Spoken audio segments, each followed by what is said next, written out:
I probably would like to start with also a little bit of a kind of family perspective or historical perspective, because I think even this name of the event, a Russian clause in Ukraine, is symbolic, and should be looked at. I think everything in terms of our relationship between Ukraine and Russia, or the evolution of Ukraine, should be taken from a certain perspective.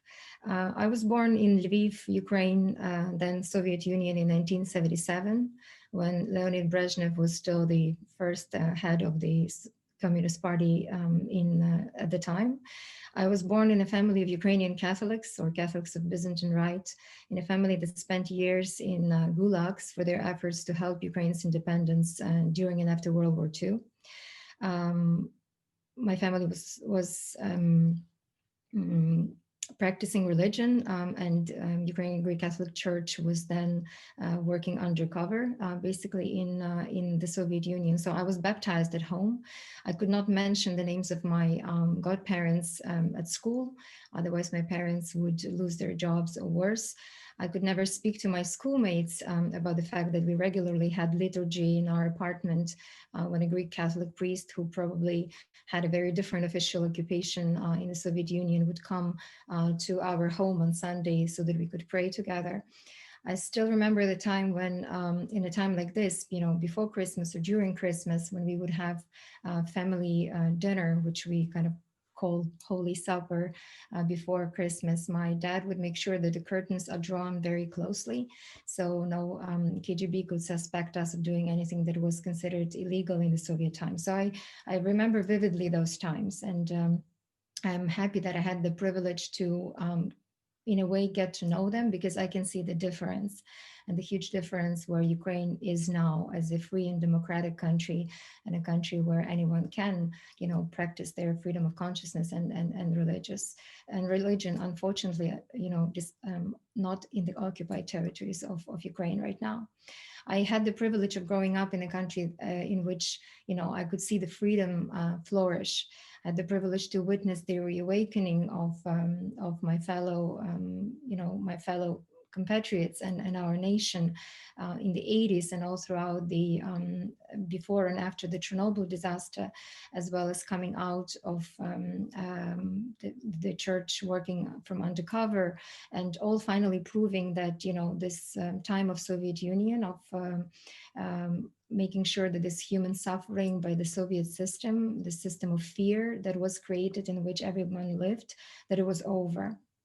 And I then had the privilege to live in Ukraine and then do my studies in the United States and America, both high school and master's degree under Edmund Muskie Fellowship, and commit to come back home and develop Ukraine's democracy and market economy, which I tried to do. And in the last 17 years have built a strategic strategy and communications consulting business with 70 people working now in Ukraine, in Kyiv, and servicing over 40 clients on an annual basis, as well as contributing to shaping Ukraine's civil society in the years following the Revolution of Dignity.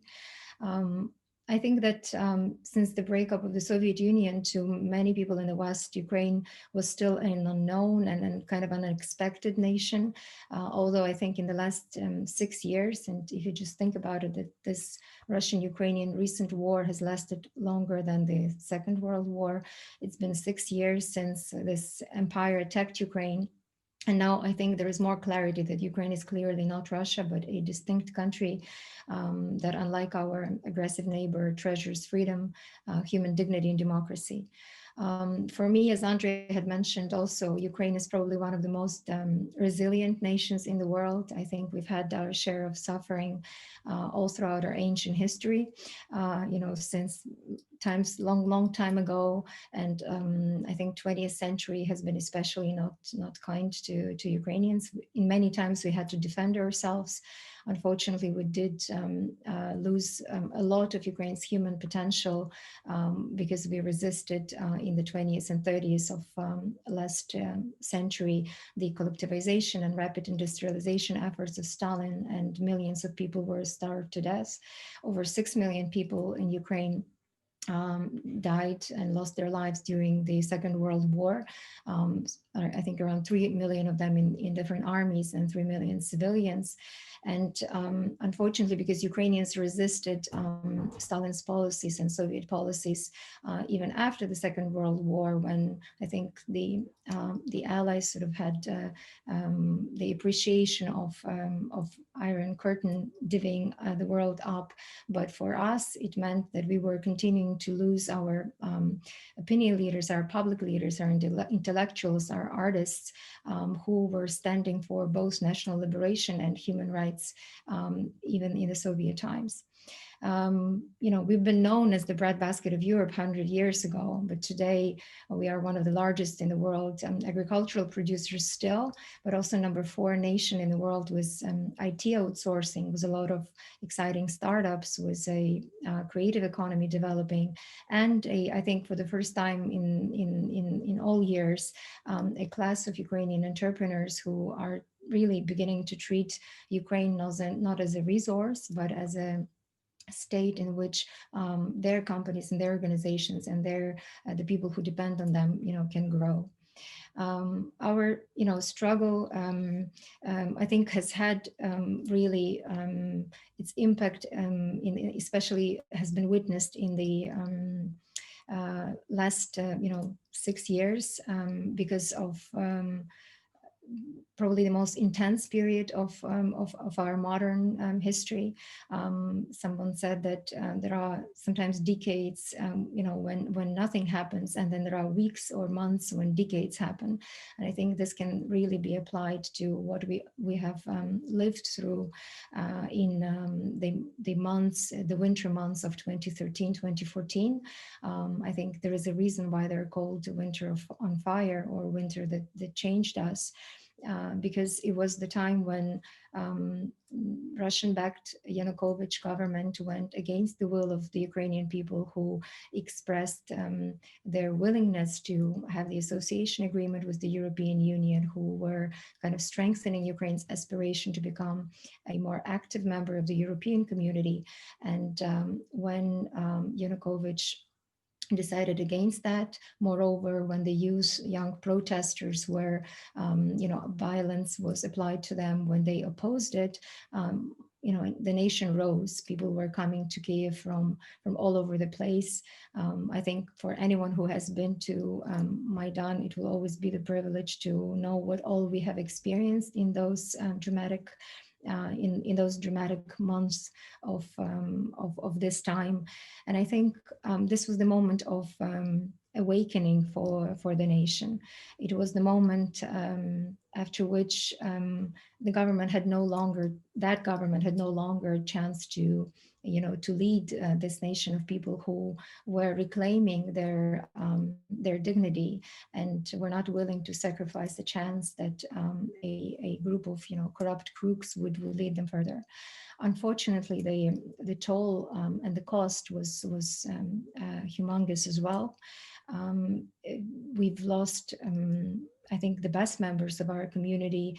Now we call them a heavenly 100. Among them, there is a student of the Ukrainian Catholic University, Bogdan Sulchanik. These were very courageous people who, even after 3-4 months of resistance, they basically went up against Russian and government-backed snipers on Institutska Street in Kiev to be killed, and they knew they would be killed. But I think they sacrificed themselves so that others would follow and would complete the task of reshaping Ukraine after the revolution of dignity. That reshaping had started, but we were attacked at our moment of grief, as we were burying and mourning the friends we have lost. Russia annexed Crimea, and then started war in Donbas. And Ukraine had to face, very many tasks all at the same time. On one hand, we had to recreate the army that would defend our borders. And in this sense, I think it's amazing that Ukrainians have raised and funded and created and enlisted as volunteers initially many those soldiers are now part of the professional army, a 250,000 member army that until today has to defend Ukraine's sovereignty and our borders. I think we've also seen how this sacrifice of Heavenly Hundred and what people have felt placed a bigger responsibility on Ukrainians in terms of feeling, personal responsibility for the country we are building. So we saw a great number of people from different tracks and walks of life, from, businessmen leaving their businesses and joining the civil service or joining the army to serve either Ukraine's independence in terms of changing or defending our interests. And in the last 6 years, we saw probably already several generations or several sort of streams of people who did that and who continue to do so. I think that there have been, many struggles, especially for people who have had to live in the occupied territories or to suffer from Russia's attack, because really this unprovoked attack has cost us 13,000 lives of civilians and our soldiers, as well as 1.5 million people who have been mostly internally displaced, who had to, leave their homes and find a new possibility to live somewhere else in Ukraine. And of course, the persecutions and torture and political disappearance and things that are applied to people who are living in occupied territories of Crimea and Donbas, they're unspeakable. When you listen to the stories of those political prisoners that we were able to bring home, like Oleg Sentsov, or people like Marchenko, who are still in Russia or other places, when you hear of how many violations of human rights there are in these occupied areas of Ukraine. It's about 8% of our territory in Luhansk and Donetsk regions, and in Crimea. There are grave human rights violations that affect the right to life, liberty, security, practicing again freedom of consciousness, or ability to get truthful information about facts affecting one's life. This is all unfortunately continuing to happen. Of course, Ukraine has been suffering economically. I mean, it's difficult to recreate and rebuild a successful country immediately having a war on the other side. So economically, we've had hardships in terms of affecting Ukraine's budget, and the cost of war has been negative in its toll. That around 10 million people in Ukraine do live in poverty, and just recently Ukraine's human rights ombudsman cited $75 as minimal cost of living in Ukraine, and minimal salary is $176 per month. So even withstanding the fact that we do know that Ukraine has a shadow economy and it's in fact bigger, and no statistics can be fully trusted, but still it's a long way to go and build a really prosperous state where Ukrainian people can have a dignified life. But at the same time, we see that long-term Ukrainians are transforming, and their values are transforming. There was a recent world values study that cites how Ukraine's optimism is growing, and Ukrainians do believe in the right course of Ukraine as a country that treasures democracy and wants to continue to live as a democratic state that further aligns itself with the European Union and NATO, and also a country that trusts each other more, which I think is probably the most important measure for me. In 2011, only 23% of Ukrainians trusted each other, and you cannot, build the prosperous state with such level of of trust. It can really be explained by so many things in our history, as Andrej had mentioned. We've inherited this level of mistrust created by Soviet Union, who lied constantly. We've had to live through this empire of fear, the burden and trauma of which was that people only trusted those in power to whom they would, bribe. We've also had to go through this period of when people would not believe in themselves, in their own ability to transform, to interpret, to earn good living, and would always rely on the state, would kind of be paternalistic in the sense that you would always expect somebody else to take care of you. But now it's changing. It's in the last 9 years, it's about 30% of Ukrainians that are trusting each other. This is growing, and the level of optimism, despite all of these circumstances, is there. So I'm happy to comment a little bit more on the information space and how it evolves around Ukrainians. But I would stop here and just say that given the perspective where we're coming from and where we are in 2021, I'm very, very optimistic, even though there are many challenges, and only in deep solidarity and in deep faith it's possible to overcome them. Thank you, Nataliya. Thank you very much for your opening comments. I'm sure we'll have lots of follow-up questions coming up. I've asked Father Brendan to field. He'll be able to read them out in the event that people are not able to connect directly with their microphones. It's true. I remember a very famous quote by Edward Lucas, who was speaking about Ukraine in 2014, saying that it was like a ship on fire, sinking and without a captain. And very few people had any hope at all for Ukraine being able to right itself. But in fact, it did right itself, and it set sail for Europe. And I think this is a very strong testament, again, to this element of resilience we spoke about.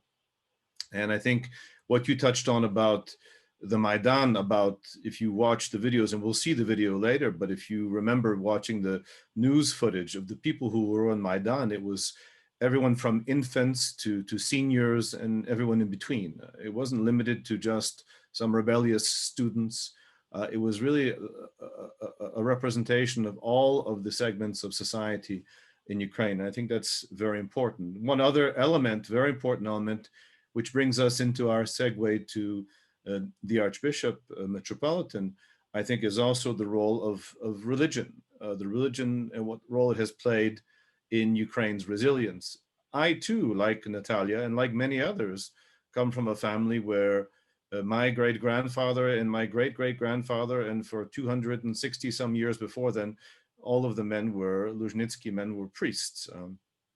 And so we're quite aware of what faith allows you to do and what faith allows you to achieve. And faith as also the cornerstone of survival in a terrible, terrible situation. And I think this is something too that Archbishop, I'd like you to speak about the role of the churches. I remember watching the videos, many of you probably have seen them, of the common religious services among different faiths on the Maidan. I know that you took part in some of them. And I'd like you to perhaps begin your speech here with the role of the churches during the Revolution of Dignity and also their involvement with civil society. It's now my great honor, Your Grace, to give you the floor. Thank you, Andrej, and I thank you, dear Dominican brothers, for the work that you do for peace and for this program specifically. Can you hear me well? Can everybody hear me? Good.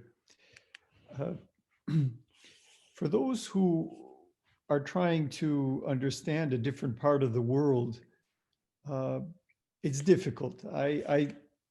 I don't know too much about the different regions of China or maybe Africa. Never been there. And most people in the world haven't been to Ukraine. Right now, as Andrej and Nataliya have explained, Ukraine is in the 7th year of a war, of an invasion, defending its independence. Now, I don't know how many of you have a sense of how big Ukraine is. In fact, it is the biggest country that is fully in Europe. There's no country in Europe that geographically is bigger in Europe. Ukraine is bigger than continental France. And of course, Russia is bigger, but Russia extends into Asia. And what is the population of Ukraine? Anybody want to guess? It's a little over 40 million now. It was at the time of independence about 30 years ago or 28 years ago, it was 52 million. So Ukraine is a geographic phenomenon that is big. It's big in Europe. It's as big as Texas. But it has become very global because more than 10 million Ukrainians have left the country. And for example, in the European Union, there are 3 million new Ukrainian immigrants. There's probably between 300 and 400,000 new Ukrainians in the United States, and they're all over the place. It's also good to know that it has a bit of a history. Modern contemporary Ukrainian independence is since 1991, when the Soviet Union fell apart. And it was actually the declaration of independence of Ukraine that was the last nail in the coffin of the Soviet system. When Ukraine became independent, the Soviet Union fell apart in December of 1991. Ukraine is right there on the border between European East and West. In fact, the center of Europe is found in Western Ukraine, in the Carpathian Mountains. It's bordered by Romania, Hungary, Slovakia, Poland, Belarus, which is now in turmoil, and it has a large border with Russia and the Black Sea. Turkey is on the other side of the Black Sea. So all these countries have interacted with Ukraine for centuries, these spheres of influence. And for many of these centuries, Ukrainians did not have independence. They were part of neighboring empires, whether it was the Polish-Lithuanian Commonwealth, whether it was the Mongol Empire, the Muscovite, later Russian Empire, the Austrian Empire, and Ukrainian lands were in Czechoslovakia, in Hungary, and Romania. What is one factor of Ukrainian identity that spans a millennium? It's the church. If Ukraine lacked government institutions of its own making, if it lacked an independent state at different times, sometimes for centuries, it has had for 1,000 years a church life that is in continuity. The continuity might be a little meandering, it might be broken, but there are direct lines of continuity over 1,000 years, which no other institutions in Ukraine have.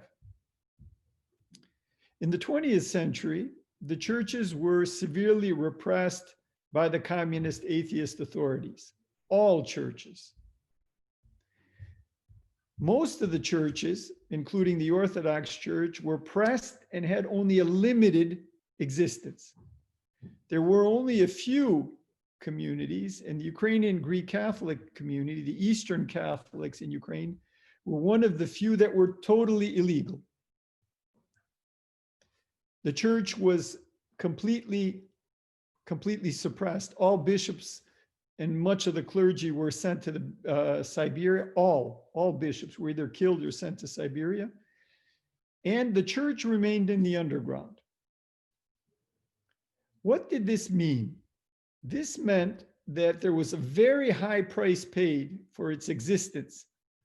the church was reduced by 90% in the underground, depending if you call the clergy was reduced by 90%. The active faithful, like Nataliya said, who had liturgy in their houses, were only 1% of the 1930s population.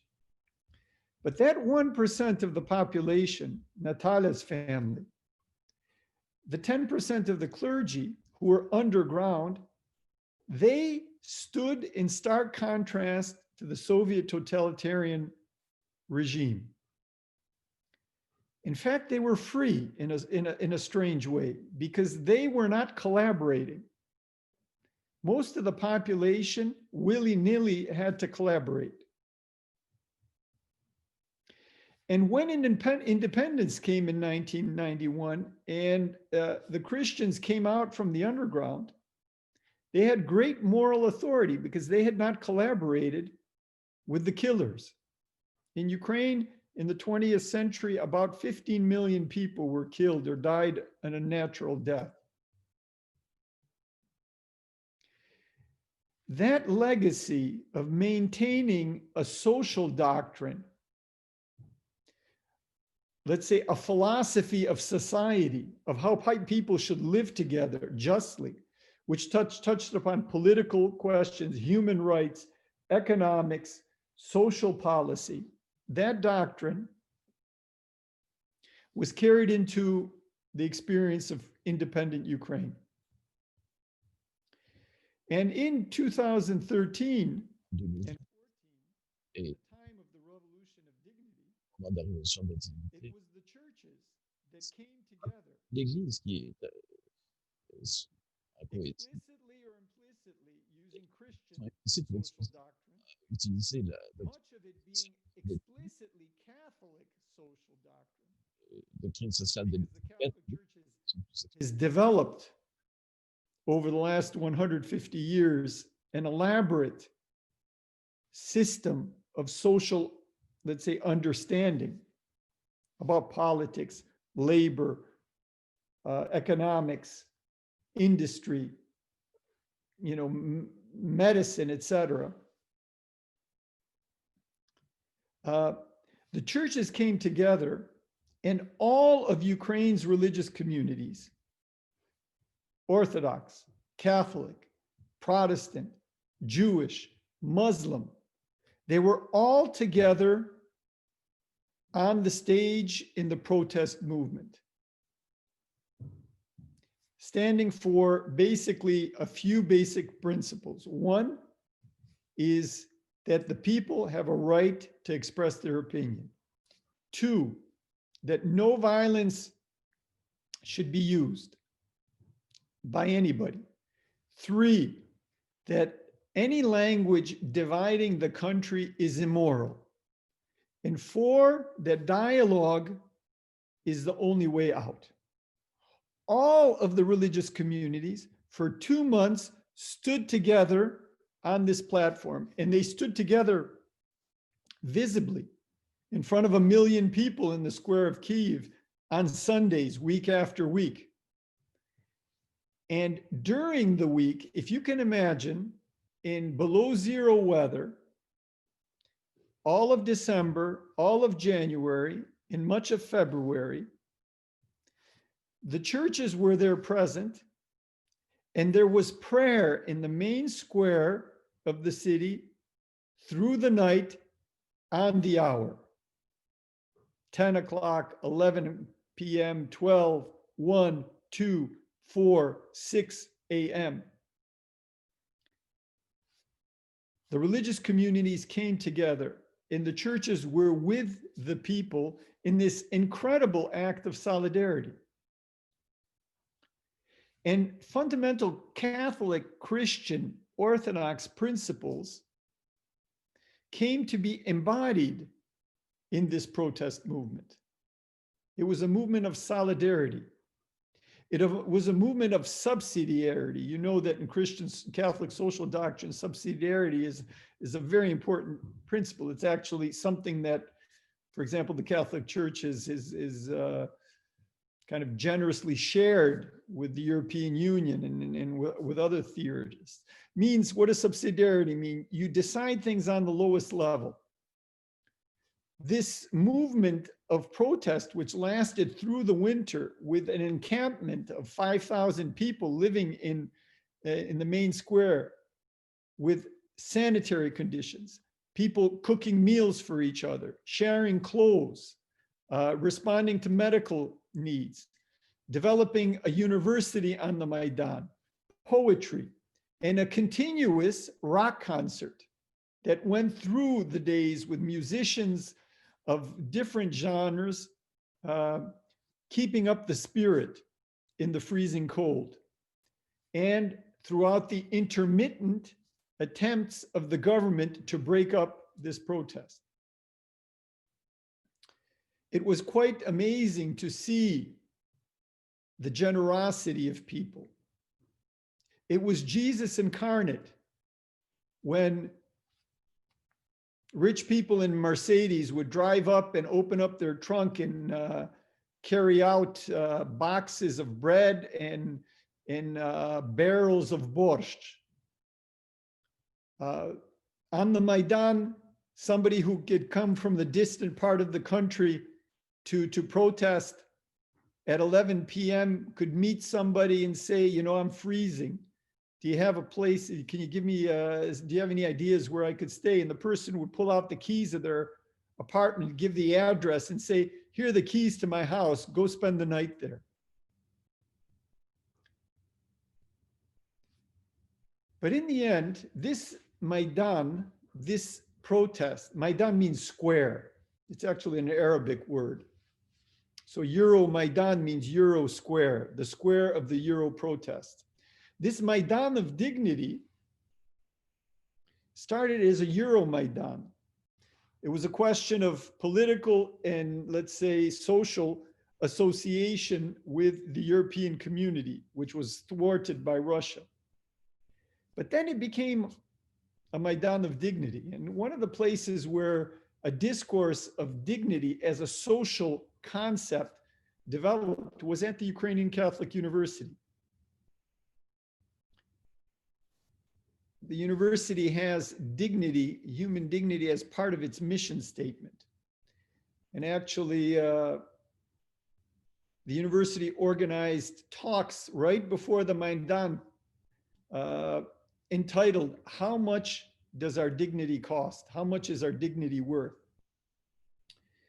And the transition, whether it was explicit or implicit around the Maidan, was from a Euro Maidan to where, let's say, constitutional laws and international agreements and legal guarantees of human rights were the main concern.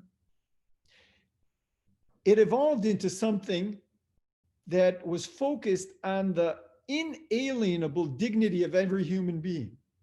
We Christians would say a God-given dignity, a dignity that is sacred. And the sacredness of each individual person.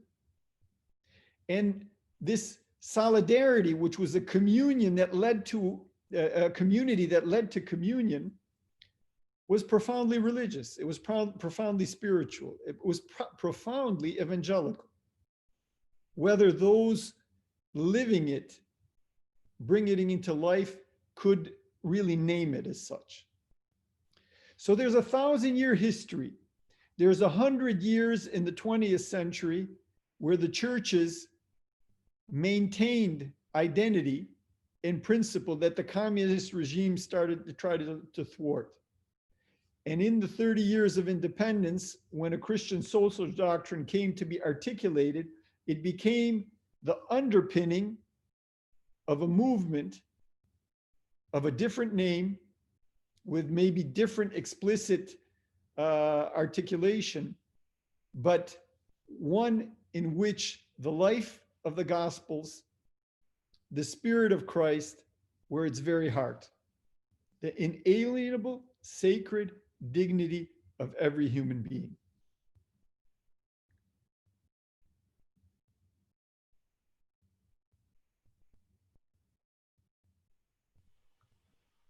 Thank you, Your Grace, for these very powerful words. I think that resonate with us very, very strongly. Probably going from the ideas that you presented now, we need to, or it would be fitting to pass to the video that Andrew Tkach is the director and producer of, which is Generation Maidan, to maybe give people a better idea of what was happening and the extreme violence that these peaceful demonstrators, as you said, that were there, united in some form of spirituality, this idea of this inalienable dignity, reclaiming this, and the reaction of this corrupt regime, which could not have been more of the opposite. So perhaps, Andrew, would you please say a few words prior to us or me maybe trying to share the video? I hope it works. We never know with these online webinars. But Andrew, would you please maybe just follow up on what the Archbishop said and segue into your film and indicate maybe what was the motivation and how this came about, and then we'll show the trailer for the first movie, Generation Maidan. It's a great pleasure now to give you the floor, Andrew. Thank you. My name is Andrej Takad. I'm an independent filmmaker, but at the time when these events were happening, I was finishing stints of about 20 years of working for network television in the United States. So the last sort of assignments I had were with CNN and then with Channel 4 and in UK. And I had been trying to, bring the attention of the world to, Maidan, for some time, as the events had happened, just like you see in Belarus, people, pay attention to the first, week, 2 weeks, and then it fades away, but the struggle continues. And it wasn't until the massacre that happened in February that I was actually assigned to go. My phone rang off the hook, and I was told by Channel 4 UK, can you get on the next plane? Because all the foreign crews were either in lockdown. It was impossible to do any filming, reporting. And I had already had established contact with a group of young filmmakers called Babylon 13. They were young filmmakers who, throughout the revolution, had taken it upon themselves to film every single day, one day, and keep the equipment in a secret location. So they had the chronicle of events. And I contacted them first saying, look, this is our assignment. We're working with Channel 4. We landed in Lviv, that weekend of the massacres, and then we had to chase Yanukovych. We went to Donetsk and so on for about a week. And then afterwards, I returned to Maidan and looked at like 2 days of their footage and isolated the strongest personalities I could. This is still when the fires are still smoldering, and interviewed them, at the barricades. So that's the first half of the film. And then the second half of this film, because it was a year, it's called Generation Maidan, a year of war, a revolution and war. The second half is following how did the war begin? Because it happened so, it was one process, when the revolution succeeded, the war began, which was very much, sort of the empire striking back. And I was, again, fortunate enough that I was able to follow one of the young activists who was a theater director who actually had gone to Slavyansk to the front line and had been in prison by the separatists. And I went back to him to see the prison where he had been kept, beaten, so on. And that formed the second, basis of the second half of the film.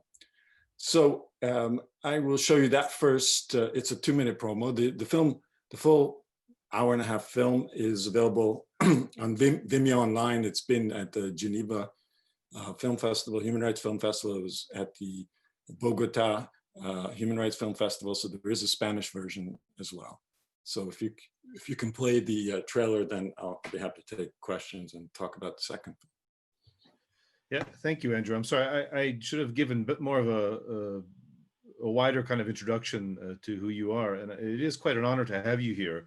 Ladies and gentlemen, I want you to know that Andrew was a producer for CNN, for CBS 60 Minutes, and you've won, I think, 8 Emmy Awards. Is that correct, for the work that you've done over your career?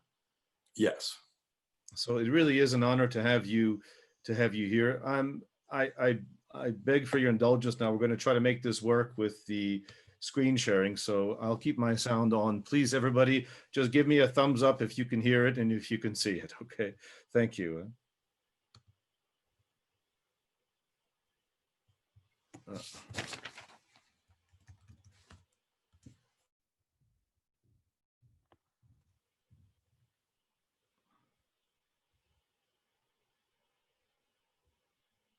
Can everyone see it? Yes, we can see it. Yep.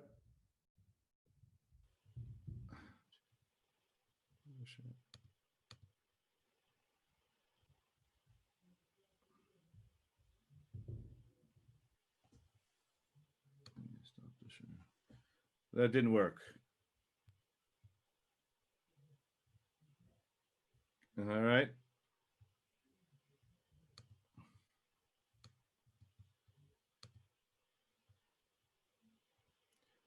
Can you hear me? We hear you. Yeah, we can hear you good. I think you need to go back. I can't hear myself. Hold on a second. Let's try to do this again.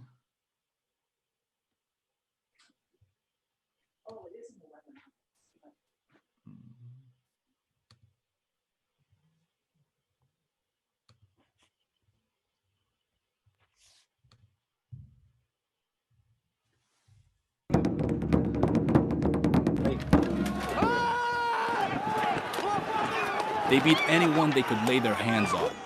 It was scary to watch. My skull was fractured and a piece is missing.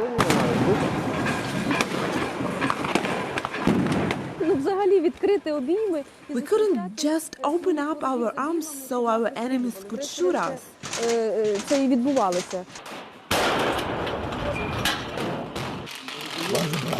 Your cameraman is a hero. He was hit by a bullet and we just stitched him up when the first body is brought in. He jumps to his feet and asks, "Can I shoot?" I say, "Shoot, for history's sake."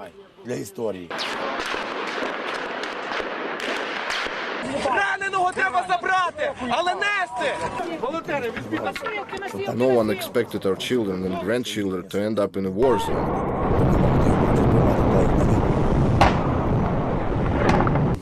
Unfortunately, we lost a tank to a large mine which had been set up by the separatists.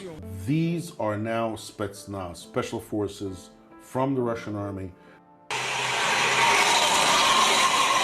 It is critically life important for Ukraine to fend off the aggression, to reform society, and to build a normal country.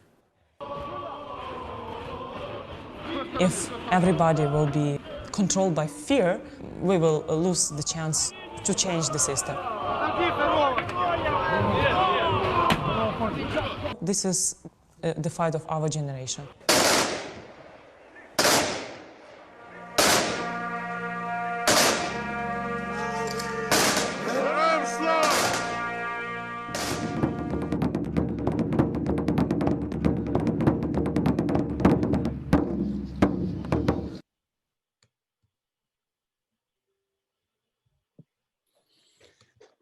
So I can continue as a segue to the next film, or do you want me to take questions about this one?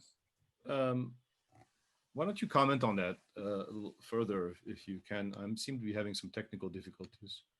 Okay, so, clearly this was a film that was sort of history, ripped out, the pages of history were happening, in front of the camera.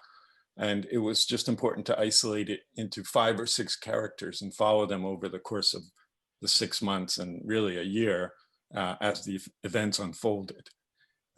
But ironically, after I put this film away, and it was about a year later, on the basis of this film, I was called by the Canada-Ukraine Foundation, and they asked me, I said, well, we've discovered a trove of interesting writings by a journalist who had documented the Holodomor, which was the great famine in 1930s during the Stalinist period. And she was Rhea Kleiman, as a person that was absolutely unknown to history. And I, having worked, pretty much in the present tense, had, never, imagined that I would be doing historical documentaries. And I said, well, and I was actually working in Kenya, and I said, well, I'll take a look at, the writing and, submit a proposal, because it was a competition for a grant. And, I found it very captivating, because here was a woman who had gone to the Soviet Union as a committed communist and had, then, through the strength of her own professional convictions, gone north, to be the first reporter to describe the Gulag system in Kem. And before she could be evicted, because she was evicted for those writings, she heard rumors of famine in the South. And she happened to be also Walter Duranty's assistant, who was the New York Times reporter accused of covering up the famine. And basically, she then proceeded with two other American women drive through Ukraine at the very beginning of the famine. We're talking about the end of 1932. And none of her writing had really been, understood, discovered for many years since it had appeared. So the challenge in making this film was twofold. Here was a story that is really one of the fundamental, kind of origin stories of modern Ukraine, in terms of its identity, in terms of how it understands its historical position and its neighbors, and why it must fight to be an independent nation. Told by a foreigner who, basically was one of the only honest outsiders who described it, and had left no trace except these number of articles. So that was the challenge. How do you make a film based on such scanty material? My feeling was that I had to go and find every single photograph, every single film that related to those events. I had to find, in terms of the archives, it happened to be in the Catholic archives of Cardinal Enitzker that the only photos of the Holodomor existed. And by tracing that trail, I was able to find the great-granddaughter of the photographer, who was an Austrian engineer who had stayed in Soviet Union after World War I, when he was a prisoner, and had worked in the chemical industry, and then had worked in Kharkiv and took the only known credible photos of the Holodomor. So that was one basis of finding this material in the direct source, finding the great-granddaughter who had a notebook that had never before been seen, and finding all the archives in Kyiv of what existed from that period. But I always felt that a film, if it's only historical, can be dismissed, as this is a terrible disaster that happened, and many countries have suffered similar disasters. You have to have also a human element, an emotional element, as a filmmaker, to draw people in. And because of the fact that I'd been, through the Maidan at the end and the beginning of the war, I felt that we had to have a parallel story with a victim of today's war. And that was a family, through activists I'd met during the Maidan period, a family whose the main breadwinner was a soldier and was taken prisoner while his wife was still pregnant with the second child. And so for over 4 years, we followed the second story as well. And then to try to marry the two into a narrative that tells a personal narrative, a national narrative, and makes for gripping film and television, that was the assignment. So the film is called Hunger for Truth. It was just shown in Ukraine on national television 2 days ago. It's been on Polish television. It's been on, it will be on Czech television next year. And it's been on numerous film festivals. You can see it online, on Vimeo online as well. I've made it available, for like $1 now, so anybody can see it. And there is a full French version as well, because it was screened by INALCO and the Ukrainian embassy in Paris. They are screening the 50-minute version, which is just the historical version. But do you think, Andrej, that you've surmounted the technical problems? Do you think? I hope so. Were you able to see the video before? Yeah, it played fine. Okay, good. So I mean, it skips, but lost. In any case, anybody who's interested can see the promos. You know, they're freely available online. You just have to search Hunger for Truth, and you'll be thrown to my Vimeo site, and you can see it. But why don't you play it, and then I can answer. Let me try again, everyone. Keep your fingers crossed.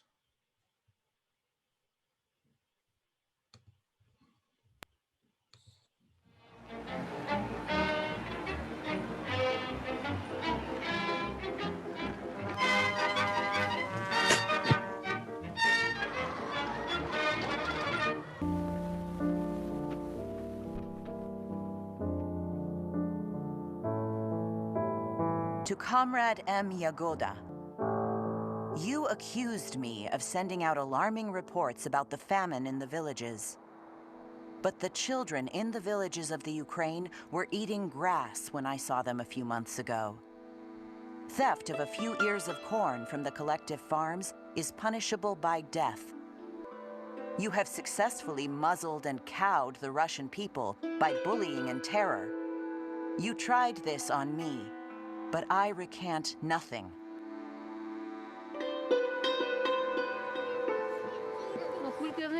Мене звати Катерина Глондар, дружина військовополоненого Сергія Глондаря, який перебуває в полоні 672 дні. Ми будемо усе робити можливе, щоб він повернувся до кінця року додому. Тоді, як він попав в полон, це мені віддали з його шкафчика фотографію. Тут хлопці, ті, що, тут всі є, тут більше половини, їх вже нікого нема в живих. Дві групи в нас погибло, район Сніжне. Потім Іловайськ. 42 або 43 чоловіка загинули іменно з 3-го полка. Чому? Чушь это все. Нет на востоке Украины никаких российских подразделений. I think that Putin's attitude towards truth and towards the media is very deeply connected to his training as a KGB officer. Нет ни специальных служб, нету инструкторов. Это все местные граждане. And it does go back to some of the original ideas of not just Stalin, but of the Bolsheviks. One of the things that I found striking looking at the press of the period is you realize how things have changed and how things are the same. While the masses are starving, the Kremlin is gorging itself with food. There is a greed for power, and power that breeds privileges. There will be a day of reckoning.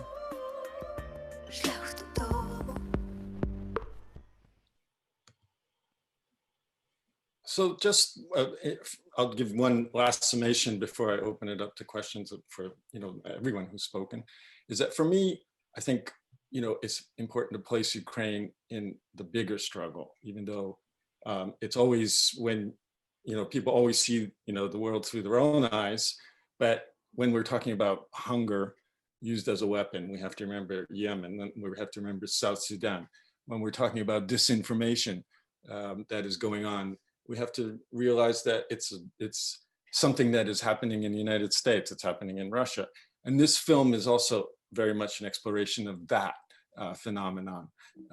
There is, the problem of the internet has been used by demagogues to create false impressions, false truths, And I think that if Ukraine wants to appeal to, the world community, it has to appeal to it on, with trying to find a convergence of the issues that confront it, instead of always to seek just to be, the victim of the historical tragedies that it has, of course, suffered from, because the world is, it's full of examples that are parallel to this story. And when we reach out to those people, whether it's in Belarus, whether it's in, people in Africa who have been victims of hunger as a weapon, whether we reach out to other journalists who've been killed in Mexico, in in Belarus, in Malta, in Slovakia, then we can make a better case for the freedom that Ukraine deserves itself. Thank you very much, Andrew. I fully agree. I think, and I get the sense in meetings that I have at the UN and other places that the Ukrainian authorities are really dedicated now and feel strongly about fighting any kind of use, even the term of using food as a weapon of mass destruction. And I think here there is certainly a role for Ukraine to take, a twofold role. One, having experienced this itself in its history in 1932 and 1933 and other years as well, and also as such a major provider of grain for the world, coming in and helping people by, in fact, distributing food. I think this would be a role that could be and should be considered by Ukraine going forward. Thank you very much for both movies. Perhaps I would ask Archbishop, Your Grace, I saw you had put your camera on and your microphone on. Would you care maybe to give a few comments on the movie, some of your feelings? What was your reaction? Are you familiar with the movie? Have you seen either of them before? And maybe just give us. Right now, I'm running away from. There's some renovations going on in the neighboring facility, and it's not somebody sawing the floor for me to fall through. So I'm sorry about that noise. I've just run into a more distant corner of the house. What I, would like to, first of all, I want to thank Andrew Tkach for those very evocative and inspiring movies, and for the work that he's been doing. I have not seen the full length of the films, but I think we're all encouraged to do so. And maybe you can, share that link with the Vimeo here in the chat, Andrej, because I think you've got it. Or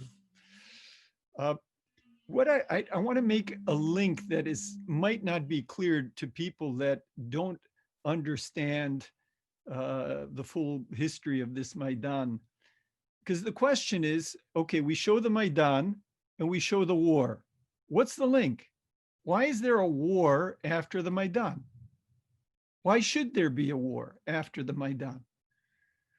There's one simple reason. It's not Crimea and the, let's say, ports. It's not the question of defending Russian speakers in Ukraine, as has been portrayed by Russia and often repeated even by CNN and others. For about a year, CNN, BBC, and others would show a map of Ukraine divided between Ukrainian and Russian speaking. That was the purported reason for the war. Putin is coming in to defend Russian speakers. Putin is coming in to save Crimeans from Ukrainian nationalist government rule. The real reason is the direct connection between Maidan and the war. The Maidan was a movement of dignity. The square was a place of dignity. It was a laboratory for a different kind of society, against corruption, for freedom of the press, and for the dignity of every human being. These three things are of mortal danger to Putin's regime. It is a profoundly corrupt regime in which there's a social contract between Putin and the oligarchs and others who hold power. You can do what you want. You can steal. You can milk the general population as long as you never challenge my rule. And those oligarchs who dare challenge Putin's rule are now exiled, in prison, or dead. Second, Freedom of the press. There's no real freedom of the press in Russia, and there hasn't been for about a decade. It has been scrunched since the beginning of Putin's rule in the first years of the 2000s. Ukraine has a freedom of the press, and it has a strong movement against the post-Soviet corruption. And third, it's the question of the civil, human, religious freedom and dignity of every individual. And the Maidan movement showed that the solidarity developed among people of all confessions who spoke all the languages of Ukraine, who represented all different social backgrounds. That solidarity was strong enough to unseat a government that stood for increasing authoritarianism, a control of the press, and a violation of people's dignity.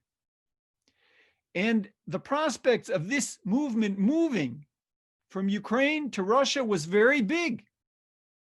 So it has to be killed in its cradle. And that is why Putin invaded eastern Ukraine and annexed Crimea, to cripple Ukraine, to cripple this movement, to stop it at Ukraine's border. In fact, to thwart it within Ukraine itself. At the time when the war began, I forgot the exact statistic. Nataliya, you can correct me. I think Ukraine was down to less than 10,000 battle-ready troops. It was about 6,000, I think, 6,400. 6,000. In 1992, I think it had well over 1 million uniformed troops. Ukraine was the first country in the world in human history that unilaterally gave up its nuclear weapons in 1994.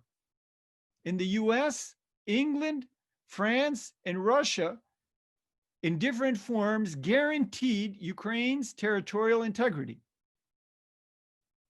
Ukraine gave up its nukes, Russia attacks, cuts off pieces of the country, and the powers, the European powers in the US, stop a few hundred Russian oligarch hoodlums from shopping at Harrods in London. That's how strong the reaction was. You know, a few sanctions. It wasn't until the downing of the Malaysian airliner, when almost 300 innocent people were killed by a Russian missile launched by the separatists, that the European community started to react more seriously.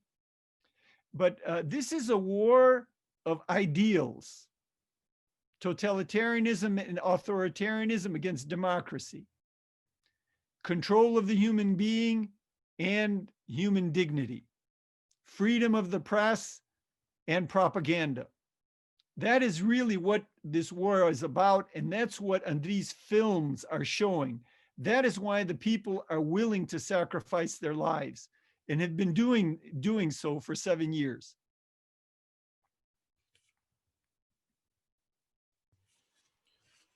Thank you, Your Grace. Absolutely. I think very few people understand that the future of Europe depends on the future of Ukraine, now more than ever. What Europe will look like in 20 years will certainly depend on what Ukraine looks like in 20 years. And I think this battle that has been going on, it's not just that Ukrainians have been fighting to go to Europe, but also Ukrainians have been fighting for the freedoms that Europe professes. And in fact, they have been fighting for Europe. And I don't think that everybody quite understands that on the part of the European Union and other places. Nataliya, perhaps you could follow up and maybe speak on a few things. First of all, in the movie Hunger for Truth, we already hear about misinformation in the 1930s. We know about Walter Duranty. Maybe some of you have seen the film Mr. Jones, Agnieszka Holland's film about Gareth Jones.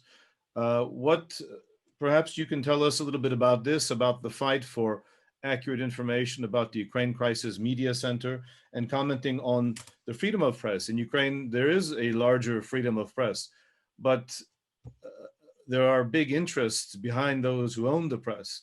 What does that all mean for Ukraine today? Nataliya, I give you the floor. Right. Thank you, Andrej. And also thank you to Andrej Tkach for these, two very important films. I think if there is a chance that more of the English and other, language speaking audiences can see and reflect on these stories, that is certainly helpful. When Andrej, you say that a lot depends on Ukraine for the future of Europe, I think a lot depends on the global collaboration in defending the truth. Because Russia has been investing in the truth decay for years, for dozens of years, for centuries. And in 2014, towards the end of the Revolution of Dignity, we were, as Ukrainians, shocked to just this huge new wave of misinformation against the truths that we experienced in Maidan, and also against the events as we saw them unfolding in 2014 that was happening. Because at the time, as this film shows, people thought there were green men in Crimea. In fact, they were, regular military forces of Russia annexing this island, because in this way they wanted to cripple and destabilize Ukraine. And then also the same scenario repeated in the east of Ukraine. I recall when in 2014, we had a difficulty of explaining to our Western partners that it's not a civil war that is taking place in Ukraine, that real civil wars in other countries would love to have the ammunition that Russia had provided to the Luhansk and Donetsk regions. And unfortunately, one of those books really, shot a foreign plane that, completely changed the world's perspective on what really was happening on the ground in Ukraine. You asked me to talk a little bit about UCMC. I think Ukraine Crisis Media Center happened as a, kind of voluntary willingness from myself and a few other people on the ground who we were not NGO people. We all came from, either business or international relations or other tracks of life, but we were just so shocked, again, at this level of misinformation that we thought we have to organize some sort of hub of information where in multiple languages we can tell the truth about what was taking place on the ground. And for a few first years, we would collaborate with other friends from organizations like Stop Fake, from Euromaidan Press, and others whom I recommend you to follow and to read, because they continue their efforts till today, to spread the truth. And to show, for example, that Josip Zisels, who is the head of the Ukrainian Jewish Association, would come to our press briefings and tell exactly this story, that people of different backgrounds and denominations stood in solidarity for all of these months when Russia was trying to portray Ukraine as an anti-Semitic country, or that there were Russians that needed protection in Ukraine. So we would invite representatives of actual Russian nationals who were coming and testifying that, no, we don't need protection in Ukraine. We're actually escaping Russian authoritarianism in Ukraine, and we prefer to live and practice either business or their profession in a free and a democratic country. But I would say in about 2-3 years time, we understood that also the mission of Ukraine Crisis Media Center is to continue to build more long-term resilience of Ukraine, and to build a better understanding of our Western allies, of these links between the history and what's happening today.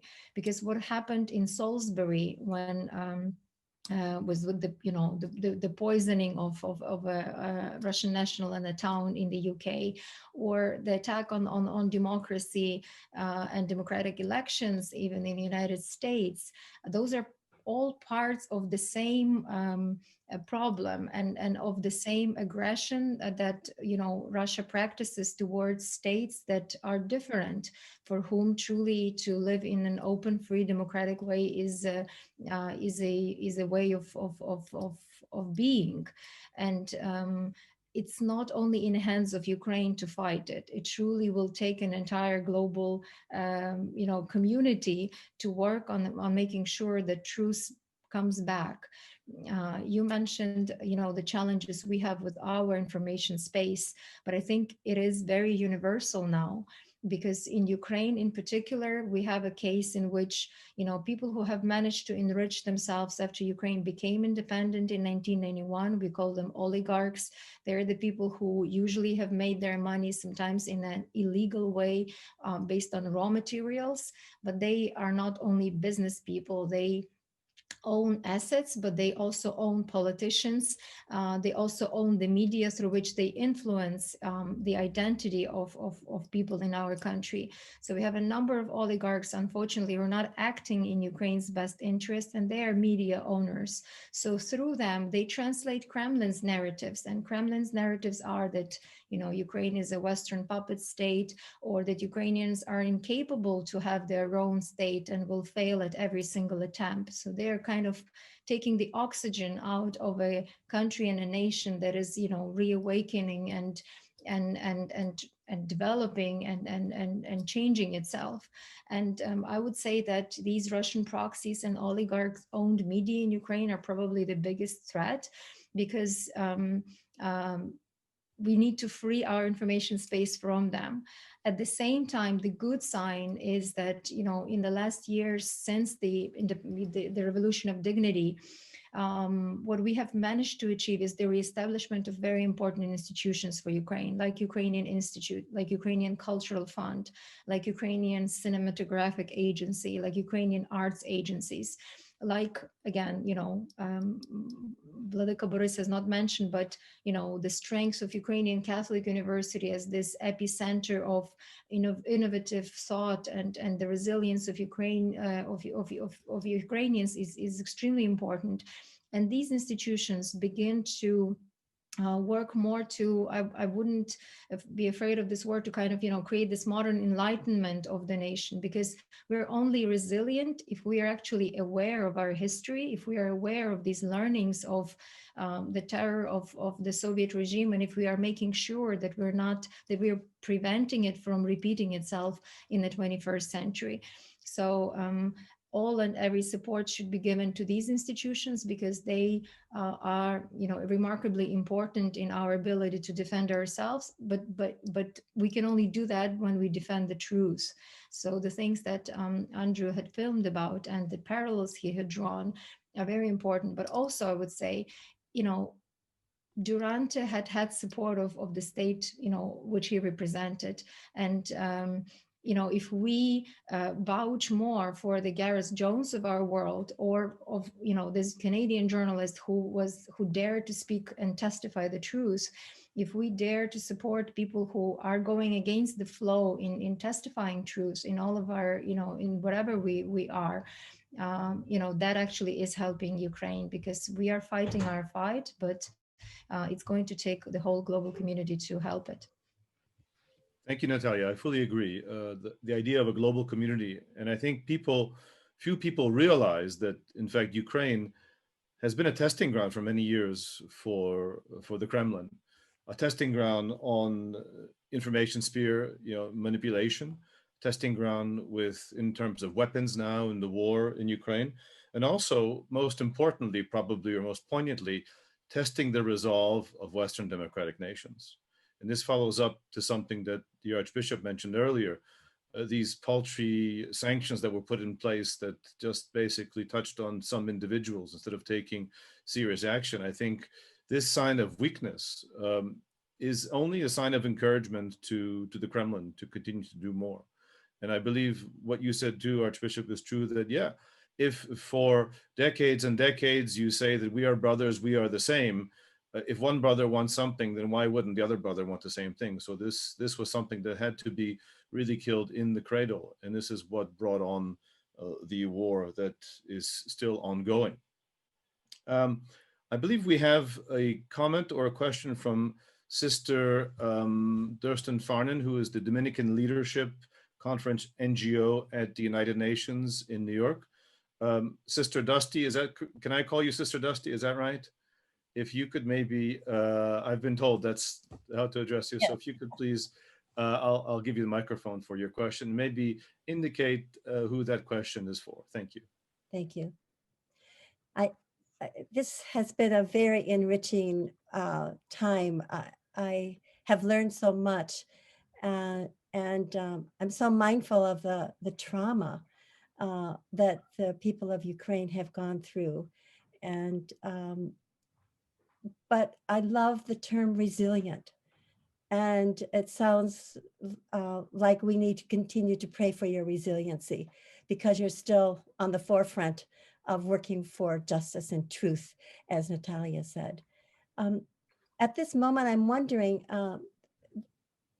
in light of all that you've shared with us today, is there a particular way in which we as Dominicans, and of course, part of our charism, Nataliya, is to search for truth and to speak the truth.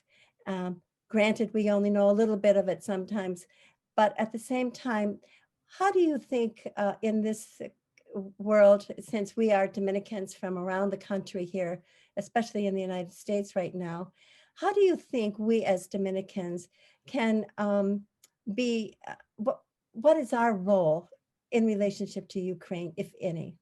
Thank you. Anyone can address this. Who would like to, I'm sorry, was that question directed to Nataliya? Is that correct? Not necessarily. Okay. Perhaps Metropolitan Borys can start, and then I'll second. Yeah. Well, dear sister, first of all, thank you for your witness. And I know for all religious communities, this has been a devastating time, because it has been for the communities in our Ukrainian Catholic Church. We lost 7% of our priests and religious in America in this year. You know, I think for all of us in all of our work, first of all, these issues, the people, the suffering, the projects, they need to be part of our prayer. It's very important that, because there's so much passion and so much devastation, that if we are not approaching them from our relationship with God, you know, something's not going to work, or we're going to run out of steam. So I would say to pray for the people who are on the front lines of justice and democracy, religious freedom, freedom of the press in Ukraine. Those are people on the front. Those are people, volunteers. Those are the families at home. Those are young, especially people in the younger generation who are trying to fight, you know, the corruption. Second of all, I would say this information question is very important. Putin's war, as other wars, whether they are hot or cold, is a hybrid war in which weapons, bombs, and etc. are only one aspect of the assault. The main methodology of this cynical warfare is to confuse people. Not necessarily to convince people that, you know, Putin is right, but to have people of goodwill begin to doubt. Oh, it's so complicated over there. We can't, you know, understand. Just let me move on mentally and in terms of my engagement.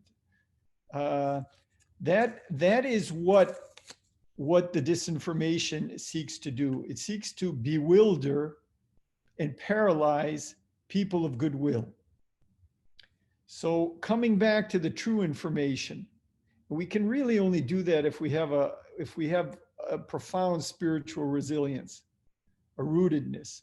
So the spiritual rootedness to a truthful narrative, which liberates and leads to action. That would be the third thing. There's so many things that can be done. For example, there are, the Dominicans are present in Ukraine. They're mostly Roman Catholic, but there's a few Eastern Catholic Dominicans. Roman Catholics are about 10% of the Catholic population. 1% of the general population. Eastern Catholics are about 8-9% of the population. Then, maybe there's 20% of practicing Orthodox, but most people are unchurched. There's also a Muslim and Jewish population and a few percent of Protestants. But, for 3 generations, most of the country was under atheist rule, and all church institutions were either destroyed or limited. So, Nataliya, Andrej, or I, and maybe Andrew also in France, can direct you to, concrete projects. For example, graduates of the Ukrainian University have begun this project called Build Ukraine Together. It's BUR, B-U-R, together in Ukraine is Razum. And they've had over a few thousand volunteers to go for a week or two to just, put in windows for people whose windows have been blown out by the war. There's projects of creating so-called open spaces. The founder of it is actually downstairs participating in some of those renovations. He's just visiting for a few weeks. But these are dormitory spaces for students that come together to live under a few principles, some specific principles. They're not just functional dorm space, but they live together in this open space of social responsibility. There's a lot of need for support of orphans and widows, medical support. The Holy Father responded 4 years ago in a very generous way. He created a project called the Pope for Ukraine, and he had every parish in Europe make a collection. I'm sorry. The renovations started again there. So there's very many worthwhile projects that can be supported. If we are spiritually rooted, if we know what the truth is, then we can engage. Yes, thank you very much for your, for your willingness to help and for your kind, engagement. I think one thing in kind of spreading the truth and just simply being aware of the truthful sources of information and learning more about Ukraine. I just dropped in the chat box some of the links and happy to share more with Father Brandon so that you can spread in the community. These are some of the English language resources that can be trusted, because I think one thing is just to learn a little bit more, because if we all know a little bit more, as Vladika had mentioned, there are places in the world that we don't know the context, and the context is very important for understanding what's happening in and around Ukraine and in these relations with Russia. Another thing is, for those who work in Ukraine and you have a lot of influence, I'm sure, in your communities, it's important to understand that truly there are these few media in Ukraine that are owned by people who are not acting in the best interest of truth. Some of them are really owned by like odious personalities like Viktor Medvedchuk, who is owner of 3 top news channels in Ukraine, in fact, which is a little bit sad for the moment. He is a devout Soviet KGB Kremlin agent known to the Ukrainian intellectual public as public attorney of some of the most famous Ukrainian dissident, Vasil Stuz, who died in Gulag in mid-80s because Medvedchuk did not defend him and in fact agreed with the conviction assigned by the general prosecutor at the time. Sadly, he's not, taken out of Ukraine's public life. He's present in Ukrainian politics, and he also is a, very close ally of Putin, and he continues to own media who, put this Russian optic on what Ukrainian audience has to listen to. Russophobia and fascism and failed state and Western puppet and civil war, all of these narratives are being imported and disseminated. So it's important to be aware of that and to know that these media channels are not to be trusted because they're just, transmitting the same message that is not to construct and to build, but to destroy any ability and lose face. And I think the most important thing is, you're the best at helping people believe in themselves, believe in their, having faith in their strengths to change the country. I think in the last 6 years, through this movement of volunteership, Ukraine has really become a nation with more and more active volunteers, people who take this personal responsibility for smaller, bigger projects like BUR, which Vladika had mentioned, like the restatement of PLAST, which is Ukrainian Scout organization, that now is regaining its strength and developing in more and more regions in Ukraine and working with youth. And there are other organizations that that are important in that. So I think in helping to build this resilience is where your help would be needed most. Thank you. I just want to point out, if everyone would just take a look at the chat, and you can copy and highlight and paste them into your Word document. This is in response to what are some of the sources that we might look at, that trusted sources that we might be able as Dominicans to follow up on.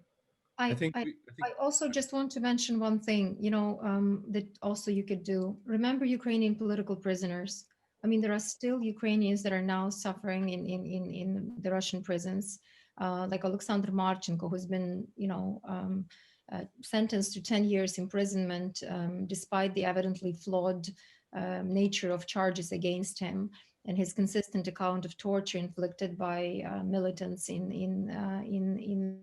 the east of Ukraine. I will drop a note here in chat. We're asking everybody to write to Alexander Marchenko, even just a few words to tell him, he's in Russian, but he's not forgotten. These letters need to be in Russian, and there is a little text in Russian just basically telling him that we're wishing him courage and patience and hope that soon he would be released, just as all of the other people who have suffered as him. Thank you. Thank you. So maybe also, if I could follow up on that, Nataliya, I think there are a lot of things being organized by diasporas in many of the places where the people listening here today and the Dominicans are throughout the world. And one thing that comes to mind, for example, is that we've organized in Switzerland at the Parliament something called Ukrainian Forum, and Nataliya has taken part in fact, in every one of them. We have a wide variety of people who come and take part in these outreach sort of programs, advocacy programs, including the nuncio for Switzerland, including members of the faculty from Fribourg. So perhaps reaching out to local communities, Ukrainian communities where people are currently residing, and seeing if there are things that are going on, and just by supporting them, by going there, by talking to other people, letting them know. I think this is already a big step. Spreading the truth. I'll quote you, Nataliya, on that. I had written it down, but I agree. Spreading the truth. I think that this is the best way. In the U.S., we've seen this in the last year, in this election year. The amount of disinformation, misinformation, just outright lies and propaganda that people have been exposed to is frightening. This is not just something limited to countries like Ukraine. The whole world is exposed to this now. Michael McChesney wrote this book a long time ago in the 90s called Rich Media, Poor Democracy. And I think one part of this is that our medias are now owned by big conglomerates that really don't have any allegiance to any particular social ideas or values. It's just about making money, getting the most views, getting the most clicks. And so sensationalism is added into a lot of stories that are just untrue because it's a commercial endeavor.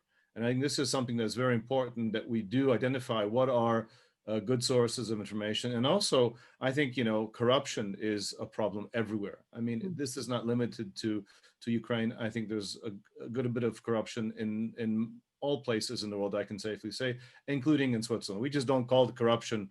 We call it copinage in French, which sounds nicer, you know, just doing business with friends. Copinage is a better word. But I think whatever the euphemism you use in your particular country, I think shining light into dark spaces, I think is another way of getting involved and not tolerating, you know, this at any level, really having zero tolerance for this abuse and lack of a show of dignity towards people. That's maybe what I would like to add to that. That's fantastic. Thanks so much. We just see in our chat box for those who can see it easily. And we will post to Dom Life that information under Dominican Month for Peace. Just give us about 48 hours or so, just to make sure it's published in a decent way and user-friendly. The idea of letter writing campaign seems like a practical thing many of us could do. I know a number of you have led in the midst of a lot of other conflicts in other regions of the world. I'm really in the presence of lots of mentors who have been in the midst of the struggle and other struggles throughout the world. Just mentioning all those resources from the video link will also be a part of that messaging out. Also, just calling to mind, a number of us are learning through the month of peace. Just lift up two Dominican ministries that some of us are now a little more familiar with. One of them is the Institute of Religious Sciences in Kiev, which was founded by the Dominicans at their priory, is the home of education, of remembering social consciousness, of preparing ministers for, in some cases, the front lines. Some of that includes programming that has to do with emotional, mental health, a number of other aspects of life in the midst of the war. On the front lines, we're not the only ones, but lifting up those particular programs, preparing ministers to be in service and ministry, accompanying people in the midst of the war in the fronts. I want to lift up also the St. Martin de Porres Center in Festif, which is founded by the Dominicans and are served by Dominican Order, offering now over 220 children orphanage, a place of refuge and home. Those who have been directly affected by the war or parents have been disappeared or killed in the midst of these years of struggle. So as some of us have been sharing that incredible news. I see Mary Bridget and so many of you who have given incredible updates throughout. And thanks to Mike Deeb, thanks to Dusty, who have been championing this on a worldwide scale to let all of our other regions know about this information. We just wanted to lift that up and congratulate you in these efforts. And we add these incredibly important additions to action steps each of us can do. We want to be conscious of our time. We are really grateful for the commitment of our panelists, an astounding group of them who have shared with us today. Before I mention them and thank them, let me just stop and remember there are three people behind the scenes today that some of us may know are there, especially if you're speaking French or Spanish. You certainly know they're there because you're connecting with them. I want to lift up them because they each in their own right have had prominent experiences of ministry. Let me mention Michel Cote. He's a friar of the province of Canada, former promoter for justice and peace, province of Canada, founder of the Canadian Organization Development and Peace in Canada. He's a professional interpreter for many peace and justice networks. Many of you know him, and for the Canadian Bishops' Conference, among other networks across the world. Also want to congratulate Raymond Latour. He is the Socius of the Provincial of the Province of Canada, who also has helped us with French today and has served for over 30 years in the Canadian Vicariate of Japan. I also want to mention our Spanish interpreter, Cristobal Torres, a Dominican friar from the United States Southern Province, who serves in his campus ministry at Barry University, an Adrian Dominican-sponsored institution. I just want to lift them up because you're not seeing them, but they've made these 2 hours possible. Father Brendan, how about if we all clap publicly for them to say thank you? Thank you for them translating for us for the last 2 hours. And you know, let me first start with you, Andrej. This is kind of a dream of ours this summer. We were talking about this. This has been near and dear to your heart. Our Ukrainian community have been educators of us. I'm one of the ignorant ones still learning about the Ukrainian experience and histories that once knowledge is known, then we're responsible for sharing it, right? But I just appreciate Andrej Lushnyky from the American College program at the University of Fribourg, our Dominican University in Switzerland, for many things you're doing, but especially for launching Ukrainian Forum. He was one of the pioneer voices for making that possible, and a link with the Swiss Parliament and other allies, some of them who are on this panel today. And I congratulate you for your efforts of keeping the voice of Ukraine in front of the world community. And speaking of in front of the world community, I do want to honor first and foremost the new surprise guest first, Andrej Tkach. Thank you so much.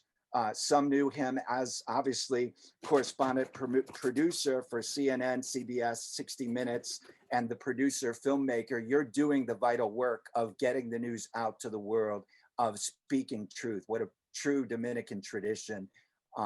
You lift up as our carers in the heart to Veritas. Nataliya Popovych, thank you so much for your commitment to dignity of Ukraine. You have been a co-founder to Ukraine Crisis Media Center, and unbeknownst to us, let us lift up her voice among those on the front lines of getting true, authentic news out to the world, even at risk to your own bodily health. So we really appreciate your efforts.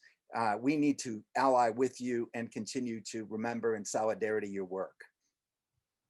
And I also want to thank our beloved Archbishop Metropolitan Borys Gudziak. Thank you so much for putting a reminder to all of us of leadership in church. Reminds us that you speak the gospel of justice by your words. Very inspiring today. Thank you for your commitment to us in sharing and celebrating this important webinar for us, which will be recorded. Any final words? Brendan. Thank you, Sister Dusty, as well, for taking the initiative and for reaching out. It's been a pleasure. I hope that I can ask my fellow panelists to, if they have additional materials they would like to send, they can send them to me and I can compile them if you like, and send you maybe a Word document with links to videos or to other documentation online, etc. So if that's necessary, please let me know. I will be glad to reach out to them. Great. And especially thank you for all that you're doing in this Dominican month for peace.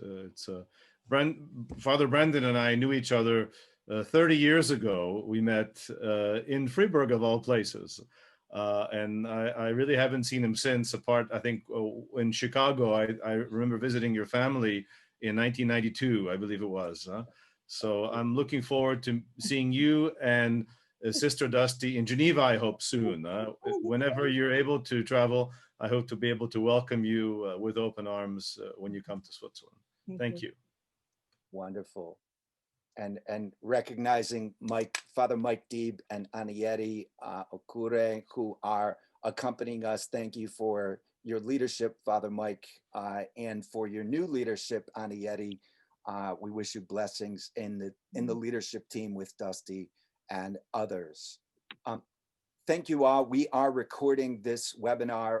We appreciate your patience with technology and hanging in there through this panel that truly has touched me. It gives me a lot of work I have to do on getting plugged in and sharing this story. So with that, we bid you adieu. We ask blessings and health to all of you. May God bless the people of Ukraine, and may God gift us with dignity, respect, and love. Amen. Thank you. Thank you. Ciao. Ciao. Goodbye. Thank you for the initiative. Thank you. Thanks for everything. Yeah, a pleasure. Be well.